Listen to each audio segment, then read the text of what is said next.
Hi everyone, welcome to another lecture of our Geology 234 class.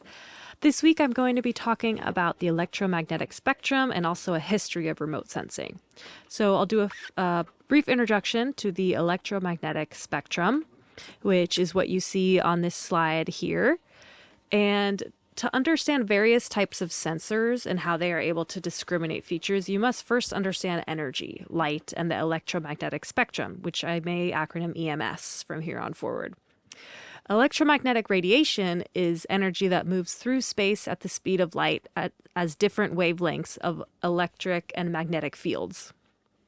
Types of electromagnetic radiation are divided into regions of energy, including gamma rays, X-rays, ultraviolet, visible light, infrared, microwaves, and radio waves that are based on specific or agreed upon wavelength ranges.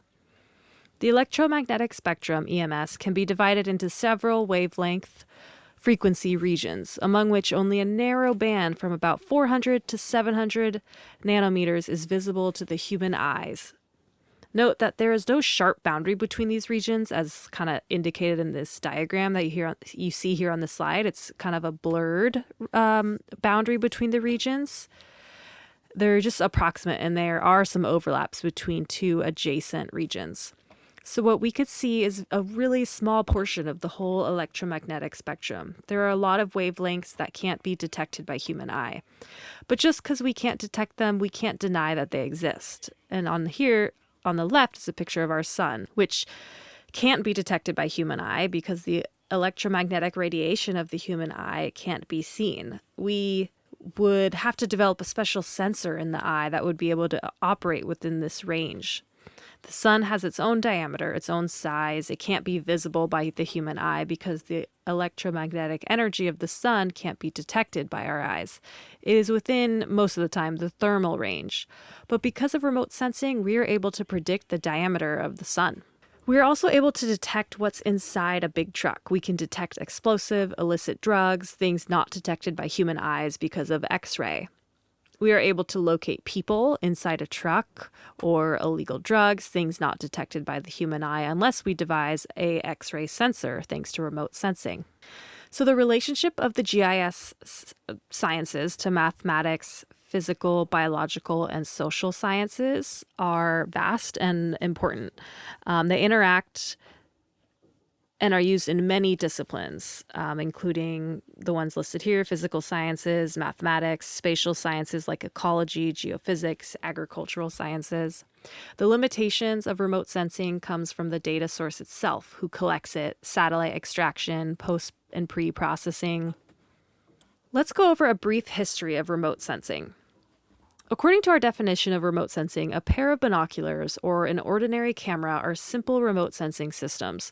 The camera was used already during the end of the 19th century for military reconnaissance. Obvious advantages over simple visual inspection, in fact, that it can produce an image that they can study and reproduce in several copies to hand out.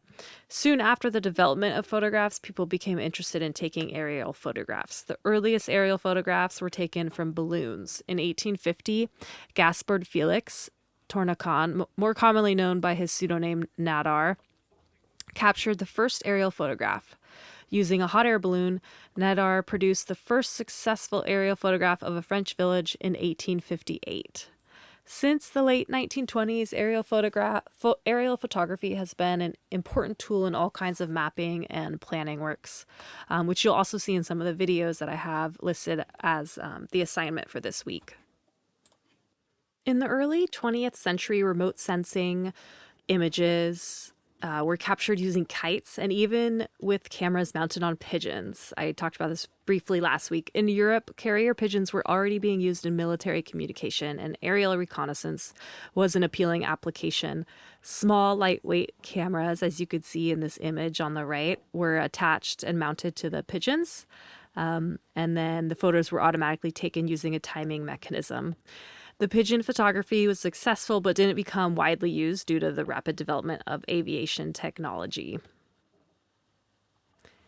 In 1906, professional photographer George Lawrence used a string of kites to raise a 49-pound camera 1,000 feet in the air to capture the devastation of the earthquake in San Francisco. The steel kite line carried an electric current to remotely trigger the shutter. The famous photograph, San Francisco in Ruins, as you see on this slide, was taken 6 weeks after the earthquake and subsequent fires in San Francisco. And then the development of satellite-based remote sensing began with the quote-unquote space race in the 1950s and the 1960s. In 1957, the Soviet Union launched Sputnik 1, the world's first artificial satellite. The United States followed in 1960 with the successful launch of Explorer 1. The next decades brought about rapid developments in satellites and imaging technology. The first successful meteorological satellite, TIROS 1, was launched in 1960. And then in 1972, Landsat 1, the first Earth resource satellite, was launched by the US. And now we're up to Landsat 8, and which we'll get into in a lab next week. The original goal of the Landsat program was to collect data from the Earth through remote sensing techniques. Landsat 1 was originally named Earth Resources Technology Satellite 1 and was later renamed to Landsat 1. The Landsat program has continued for 45 years with Landsat 8, which was launched in 2013. Since the launch of Sputnik in 1957, thousands of satellites have been launched. There are a myriad of commercial and government satellites in operation today, many of which are used for remote sensing applications. And there are currently over 3,600 satellites orbiting the Earth as I speak. So a big part of this week is learning about the electromagnetic spectrum because it plays a huge role in remote sensing. We are going to discuss amplitude, frequency, wavelength, and then electromagnetic energy is generated by several mechanisms, including changes in the energy levels of electrons, acceleration of electrical charges, decay of radioactive substances, and the thermal motion of atoms and molecules. So nuclear reactions within the sun produce a full spectrum of electromagnetic radiation, which is transmitted through space without experiencing major changes. But then as this radiation approaches the Earth, it passes through the atmosphere before reaching the Earth's surface. Some is reflected upward from the Earth's surface. It is the radiation that forms the basis for photographs and similar images. Other solar radiation is absorbed at the surface of the Earth and is then radiated as thermal energy. So this thermal energy can also be used to form remotely sensed images, although they differ greatly from like the aerial photographs formed from reflected energy. And we'll get into some of these in the labs in this class. And then finally, man-made radiation, such as that generated by imaging radars, is also used for remote sensing. One final important definition before continuing on with the electromagnetic spectrum is GIS, which is Geographic Information Systems. For a lot of you, this is repeated knowledge that you probably already know from prerequisites, but GIS, just a bit of clarification on how remote sensing and GIS relate, is that we know that GIS is a computer-based system designed to capture, store, manipulate, manage, analyze, and present all types of geospatial data. It's a really important tool for integrating data, analyzing data, and finding new insights. Some of that data might be integrated with other data or analyzed within GIS, but not always remote sensing data. Remote sensing data is geospatial data that can be input in a GIS in any of these ways. One application that we're going to be using throughout the quarter is the ArcPro software, which I introduced last week, and all of you should have it on your computers and are familiar with it. And then next week, we will focus on those basics of GIS relating to remote sensing. There are two types of remote sensing, passive and active remote sensing. Passive remote sensing, like the sun, includes a detection of natural energy that is emitted or reflected by an object or the environment. And the examples also include optical sensors such as cameras, scanners, infrared sensors, which detect heat energy. And then active remote sensing on the right in this slide involves transmission of energy from a sensor and the measurement of the energy that is reflected back from the object or the environment. Examples include radar, LiDAR, and sonar, which we will get into later in the class.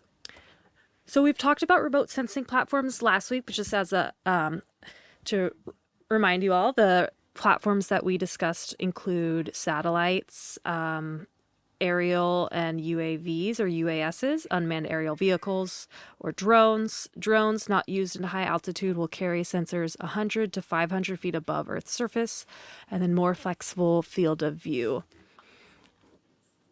And then the UAV or drone platforms are growing in popularity due to their accessibility and their ability to fly low, hover, and be remotely controlled. They offer attractive advantages over other aerial platforms.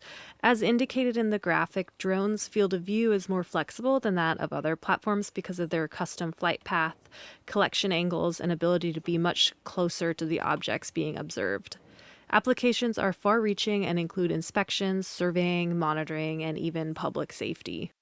Sensors measure and collect energy into bands. In imagery, the reflected energy measured in various regions of the EMS is stored and referred to as bands. For example, reflectance collected in the red region of the EMS would be stored in the red band. Different sensors can collect reflectance from different regions of the EMS. Therefore, the number of bands may vary between sensors. So most sensors collect reflectance values beyond the visible portion of light that humans are able to see, which is 0.4 to 0.7 micrometers.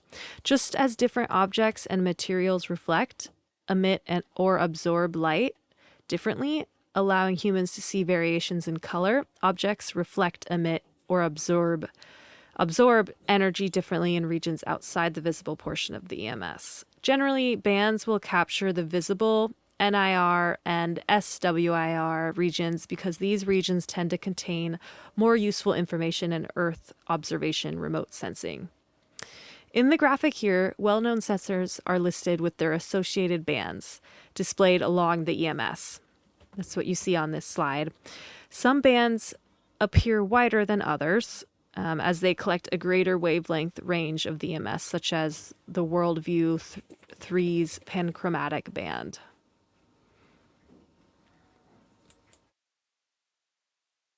These are some use cases for remote sensing projects. So on the left, we see pictures of deforestation. So a lot of remote sensing is used in forest management. They can evaluate illegal clear cutting or detecting insect infestation. The bottom photo is showing different trees, and using remote sensing analysis, we could see which trees are actually affected by insects. Remote sensing is really popular in agricultural purposes. It helps farmers learn where to apply appropriate levels of insecticide or irrigation for agricultural fields. And then a third use case involves the studies in ecological science, where remote sensing is used for detecting fluvial sediment load or floodplain changes. This image came from the book that I use for my lectures called Introduction to Remote Sensing Process by Jensen. You will see several figures from this book throughout this class. Let's have a look at this process. We start with the problem we want solved. Let's say we want to map rice fields. To do that, we need to collect data, which can be different types, which we will get into further into this class. We may have a problem that requires the calibration of models after data collection on ground. The third process is the data to information conversion. So we actually get images, we derive the relevant information from those. In our case, it would be simply maps of rice fields. So we would want to map out the boundary of the rice fields. This would be called the digital imaging processing. The final part is the presentation. We want to present to whoever this study is for, and through this part, we also carry an accuracy assessment as well as the results themselves. These are the common processes and steps to remote sensing. First reason why we have to know electromagnetic energy is because it helps you understand the principle of remote sensing. For example, our eye is an example of a remote sensor because it operates within a certain wavelength range, which is 0.4 to 0.7 micrometers. We came to know this is feasible. This is a feasible range because we have understood the basic principles of electromagnetic energy. There are many sensors like this. The second reason we need to understand electromagnetic energy is to be able to interpret remote sensing data correctly. This is another very good reason. In order to understand electromagnetic energy, we have two models, wave theory and particle theory. What does wave theory mean? Wave theory says, assuming a sinusoidal wave or model moving at a fixed wave speed, this speed is the speed of light, it is constant. It is c wavelength from wavelength. Wave theory says there is an inverse relation between frequency and wavelengths. What does wave theory say? It says there is an inverse relationship between frequency and wavelengths. Waves with higher frequencies have shorter wavelengths, and waves with shorter frequencies have longer wavelengths. Electromagnetic energy is composed of electrical energy and magnetic energy. These energies are oriented at 19 degrees for packets in a sinusoidal fashion. The basic wave theory describes EMR as an electric field and a magnetic field that are orthogonal to each other, traveling from the source in a harmonic, sinusoidal, wave-like fashion at the velocity of light. EMR provides the link between each component of remote sensing. How fast is a wave? Is determined by the wave frequency. This wave on the right is slow. If you see this number, the number of frequencies are different. This is slow on the right, and this is fast on the left. Slow on the top right. The period of the wave tells you the frequency. So normally 1 over p is frequency. So from particle theory, we understand that the energy of the quantum is considered to be proportional to the frequency. And then we have particle theory. From particle theory, we can understand that the energy of quantum, Q, is proportional to Planck's constant times frequencies. So relate energy of a quantum with wavelengths. You'll find there is an inverse relationship with wavelengths, okay? So take a look at the diagram on the bottom. This is a shorter wave on the left, and this is a longer wave on the right, which is associated with, so short wavelengths are associated with high frequency, and then the long wavelengths on the right is associated with short frequency. And then shorter waves, which is associated with high frequency, which is associated with high energy. Long wavelengths associated with low frequency and associated with low energy. While frequency and wavelengths are related based on wave theory, if you go on to long wavelengths such as radio waves or TV waves, you'll find lower frequency and lower energy. Short wavelengths such as X-ray or gamma rays are associated with short wavelengths radiation and can easily damage our health because they are stronger because of particle theory and wave theory. We have some idea of the energy associated with these waves. In remote sensing applications, the electromagnetic energy is normally classified according to its location in the electromagnetic spectrum, that is, by its wavelength. At the lower end are shorter wavelengths like X-ray, gamma ray, and on the longer end are television and radio.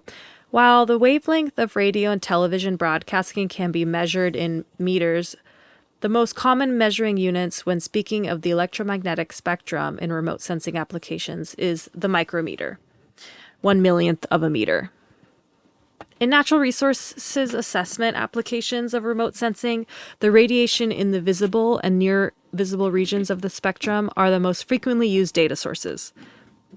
Visible light is divided into 3 basic intervals: the blue, the green, and the red wavelength bands. An interval in the electromagnetic spectrum having similar characteristics is normally called wavelength band, or simply band. Example here is the red band, or sometimes also channel, in this case red channel, but for this class I'll always refer to them as bands.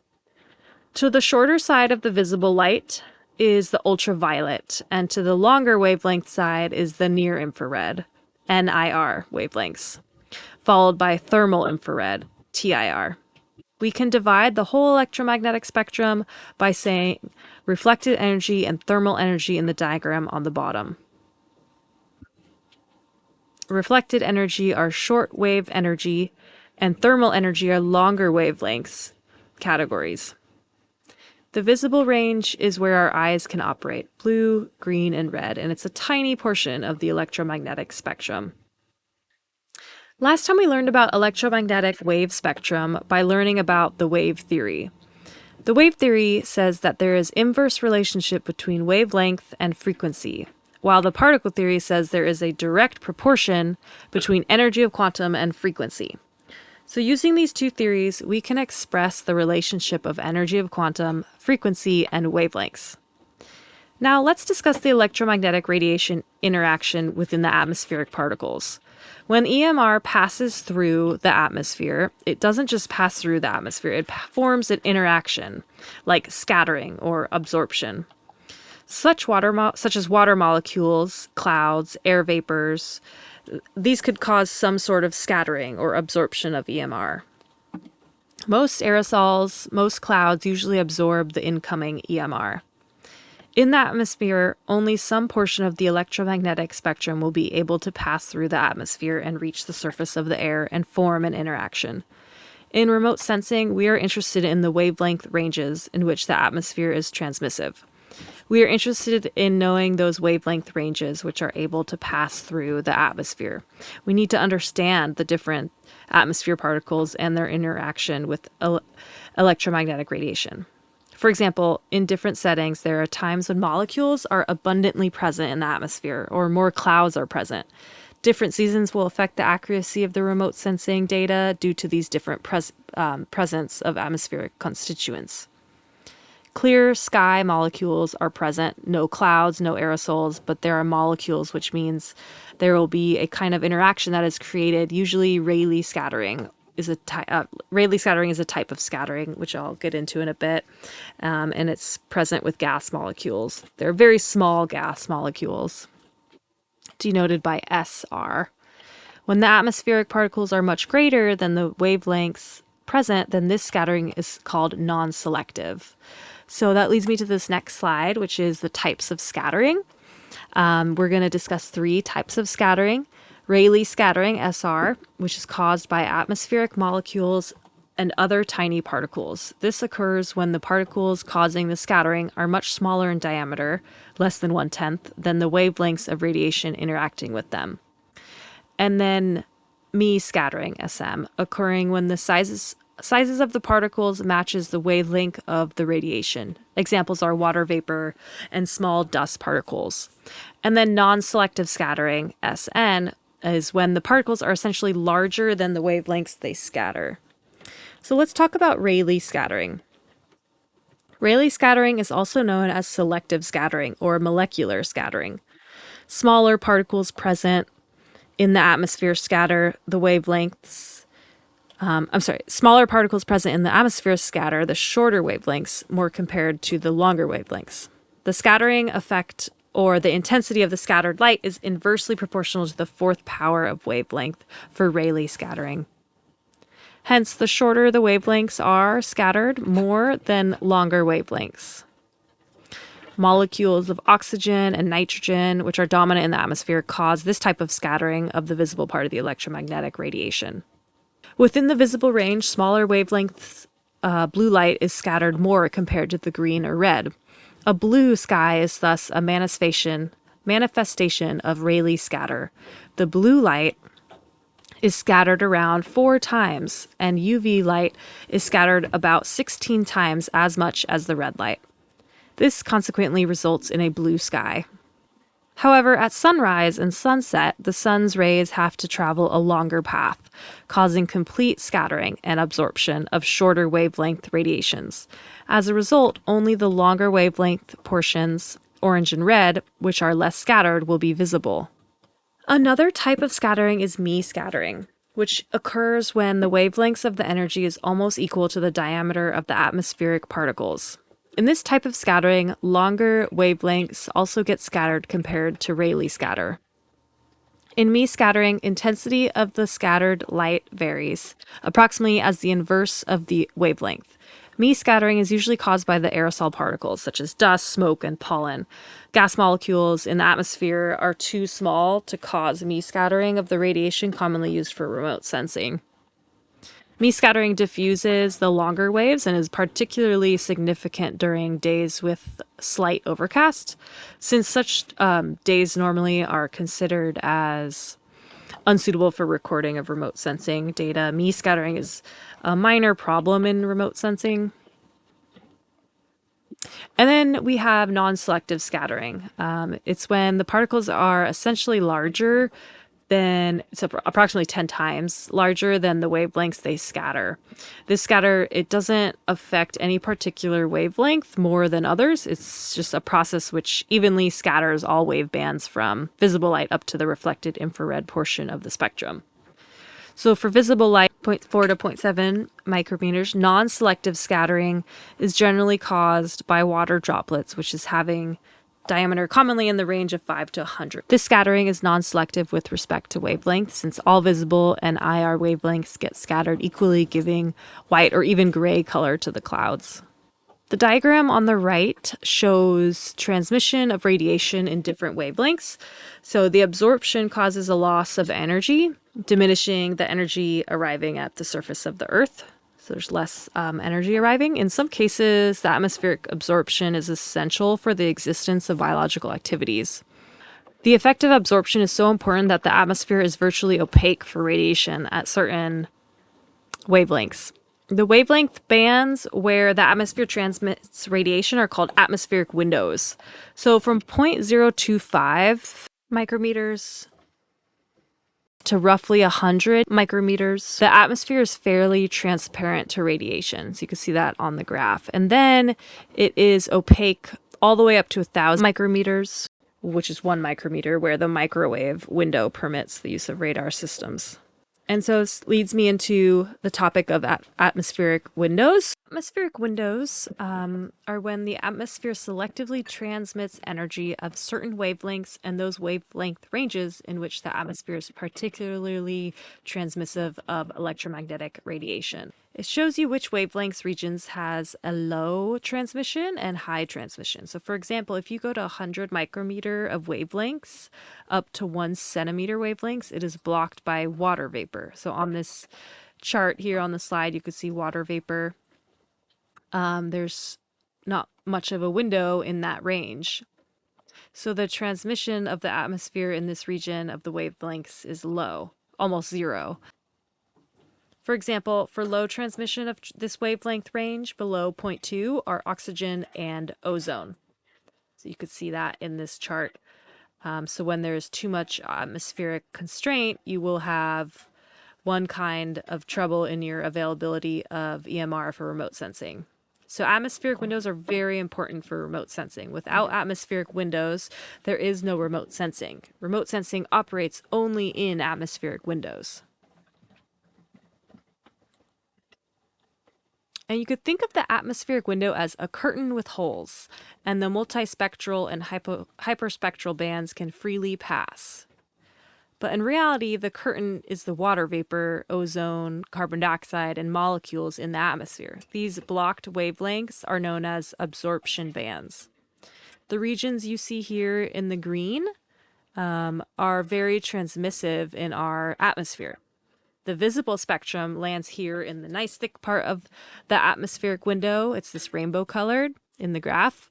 We have all kinds of this visible energy coming down. This is why our eyes have evolved to see this portion of the spectrum, because there's a lot of, because there's a lot of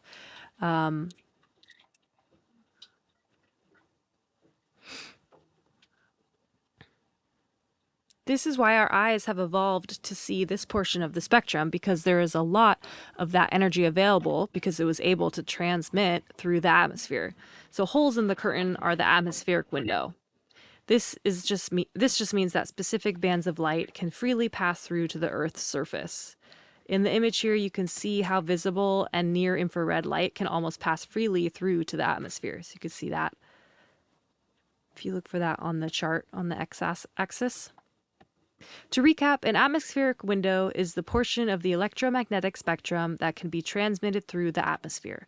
And an absorption band is the portion of the electromagnetic spectrum that is blocked. So that leads me to RGB image and bands. Each band can be considered as the signal strength within selected wavelengths. So we have a red band, which is 620 to 750 nanometers, green band 495 to 570 nanometers, and a blue band 450 to 495 nanometers. Dark areas represent low signal, dark areas represent low signal, white is high signal. Different satellites include different bands and wavelengths. And I'd like you to watch this video here if you click this link. It's not clickable right here in this lecture video, but I will have it underneath this video under lectures on this week's module. But watch from 2 minutes to about 4 minutes 59 seconds for a nice overview of spectral remote sensing.